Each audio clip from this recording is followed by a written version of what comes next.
سورة أنزلناها وفرضناها وأنزلنا فيها آيات بينات لعلكم تذكرون. الزانية والزاني فاجلدوا كل واحد منهما 100 جلدة ولا تأخذكم بهما رأفة في دين الله إن كنتم تؤمنون بالله واليوم الآخر وليشهد عذابهما طائفة من المؤمنين. الزاني لا ينكح إلا زانية أو مشركة والزانية لا ينكحها إلا زان أو مشرك وحرم ذلك على المؤمنين. والذين يرمون المحصنات ثم لم يأتوا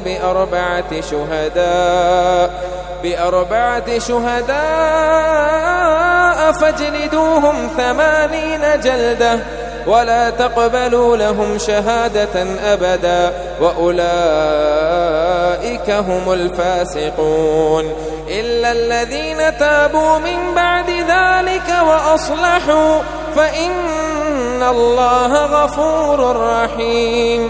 والذين يرمون أزواجهم ولم يكن لهم شهداء إلا أنفسهم فشهادة أحدهم 4 شهادات بالله إنه لمن الصادقين. والخامسة أن لعنة الله عليه إن كان من الكاذبين. ويدرأ عنها العذاب أن تشهد 4 شهادات بالله إنه لمن الكاذبين. والخامسة أن غضب الله عليها إن كان من الصادقين. ولولا فضل الله عليكم ورحمته وأن الله تواب حكيم. إن الذين جاءوا بالإفك عصبة منكم لا تحسبوه شرا لكم بل هو خير لكم لكل امرئ منهم ما اكتسب من الإثم والذي تولى كبره منهم له عذاب عظيم. لولا إذ سمعتموه ظن المؤمنون والمؤمنات بأنفسهم خيرا وقالوا هذا إفك مبين. لولا جاءوا عليه ب4 شهداء فلم يأتوا بالشهداء فأولئك عند الله هم الكاذبون. ولولا فضل الله عليكم ورحمته في الدنيا والآخرة لمسكم فيما أفضتم فيه عذاب عظيم إذ تلقونه بألسنتكم وتقولون بأفواهكم ما ليس لكم به علم وتحسبونه هينا وهو عند الله عظيم.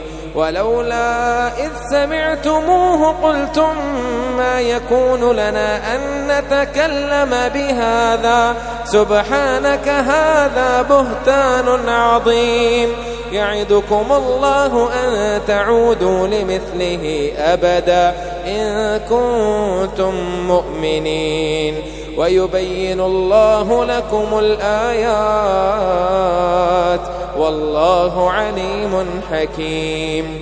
إن الذين يحبون أن تشيع الفاحشة في الذين آمنوا لهم عذاب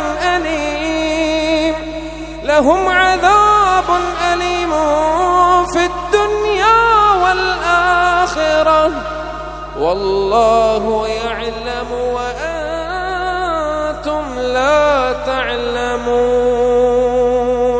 ولولا فضل الله عليكم ورحمته وأن الله رؤوف رحيم. يا أيها الذين آمنوا لا تتبعوا خطوات الشيطان ومن يتبع خطوات الشيطان فإنه يأمر بالفحشاء والمنكر ولولا فضل الله عليكم ورحمته ما زكى منكم من أحد أبدا ولكن الله يزكي من يشاء والله سميع عليم